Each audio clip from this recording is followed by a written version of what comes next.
During a questionnaire, a female researcher in the next room fell and cried out in pain, and the person waiting alone acted quickly to offer help. But when the same thing happened in a room with a large group, most people did nothing, even as her cries of pain continued. You see, scientists wanted to test people's reaction to emergencies, so they staged an accident. But when some people were paid actors and were told not to react to the screams, therefore the test subjects stepped in to help at a rate of only 7%. This is called the bystander effect. To understand this, we will first look at a famous case that started the research on this topic. Then, we will briefly talk about a similar recent tragedy that you might have heard of, the Irina Zarutska case. After that, we will examine the psychological effect behind it and the experiment that tested it. We will also look at the stages people go through before deciding to help during an incident. It is 3:15 a.m. in Queens, New York. The year is 1963. A 28-year-old bartender named Kitty Genovese is driving home after a long shift. She parks her car and starts walking toward her apartment building. Suddenly, she notices a man following her. She starts to run, but he is faster. In the middle of the parking lot, the man, Winston Mosley, attacks her. She screams into the night. The attack lasts for over 30 minutes. Kitty is stabbed multiple times. Eventually, the ambulance arrives at 4:15 a.m., but it is too late. Kitty dies on the way to the hospital. But there is an even more disturbing part. The New York Times later reported that 38 people witnessed the crime. For 35 minutes, neighbors watched from their windows or heard her screams.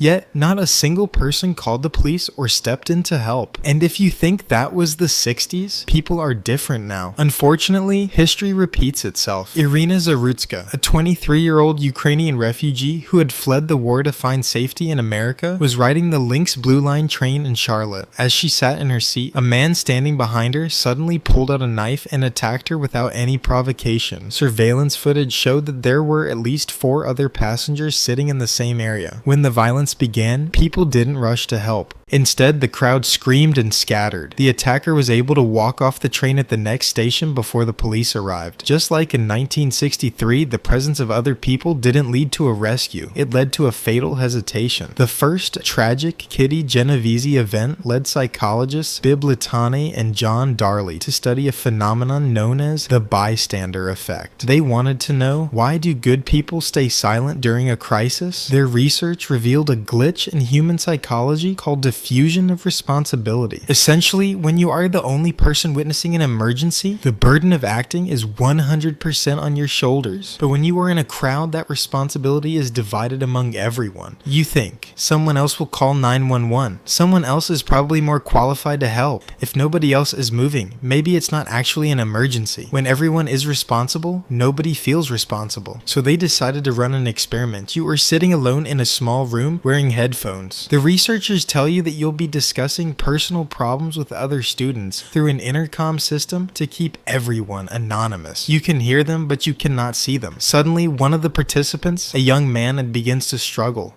I think I'm having a seizure. I could really use some help. I can't breathe.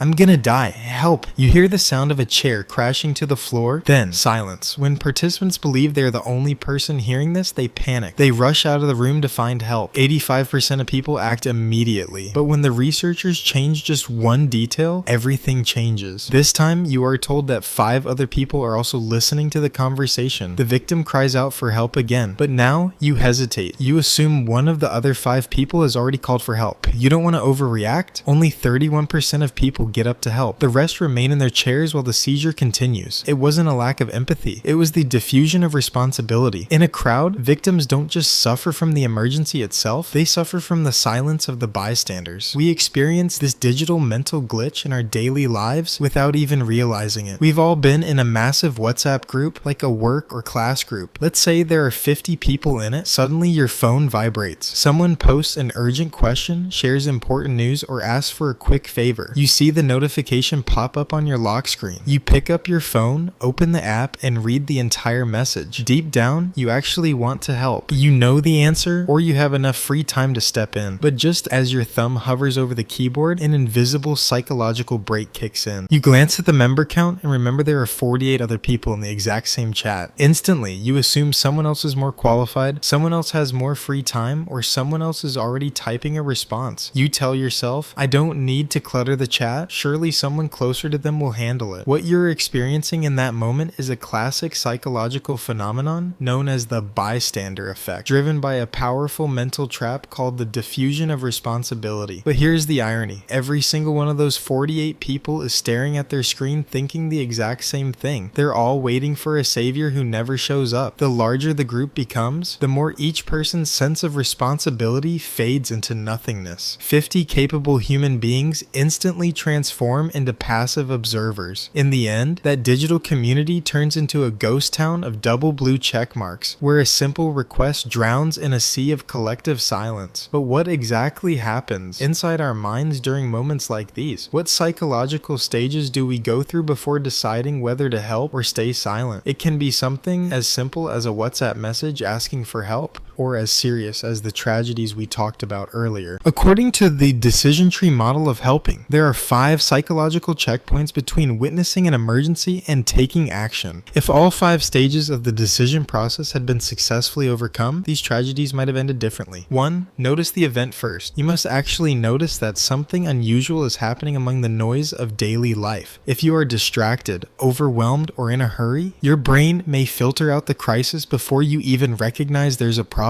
2. Interpret the situation as an emergency. Once you notice the event, you must decide whether it is truly an emergency or simply a misunderstanding. If the people around you appear calm, your brain assumes everything is under control, creating a phenomenon known as pluralistic ignorance. 3. Assume responsibility. This is the most critical stage. You must decide that you personally are responsible for acting. In a crowd, the diffusion of responsibility takes over, making everyone feel that someone else will step in.